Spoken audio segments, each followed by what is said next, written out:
2023 সালে প্লাস্টিক পণ্যের বৈশ্বিক বাজারের আকার ছিল ৬২,০০০ কোটি মার্কিন ডলার। বিশাল এই বাজারে বাংলাদেশের হিস্সা মাত্র 0.5%। সর্বশেষ 2023-24 অর্থবছরে 10,73,00,০০০ প্লাস্টিক পণ্য রফতানি করেছে বাংলাদেশ।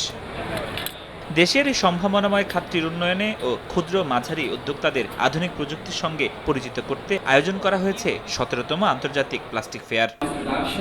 বাংলাদেশ প্লাস্টিক পণ্য প্রস্তুত ও রফতানিকারক সমিতি BPGMEA এবং হংকং ভিত্তিক প্রতিষ্ঠান ইয়োকার্স ট্রেড অ্যান্ড মার্কেটিং সার্ভিসের যৌথ আয়োজনে ঢাকার পূর্বাচলের ইন্টারন্যাশনাল কনভেনশন সিটি বসুন্ধরায় বুধবার শুরু হয়েছে এই মেলা। অংশ নিয়েছে বাংলাদেশ, চীন, জার্মানি সহ 18টি দেশের 8 শতাধিক স্টল। HDB LDB এগুলি মেশিন দানা দিয়ে দিলে দানা হয়ে আসে আর কি, recycling. Our main product, finished product, is fittings, PVC fittings and PVC shoes. And this is our second year coming to Bangladesh. সব রকম বাইরের মেশিনারিজ, র ম্যাটেরিয়াল সব কোম্পানিগুলো আসে, যেখানে থেকে আমরা লোকাল কোম্পানিগুলো সোর্সিংয়ের একটা বড় উপায় খুঁজে পাই। মেলার উদ্বোধনী অনুষ্ঠানে বাণিজ্য উপদেষ্টা বলেন, সম্ভাবনাময় শিল্পকে কিভাবে আরো পরিবেশ বান্ধব করা যায় তা নিয়ে ভাবতে হবে, গুরুত্ব দিতে হবে রিসাইকেলে। প্রযুক্তির উদ্ভাবন হচ্ছে রিসাইক্লিং এর দুনিয়াতে এখন।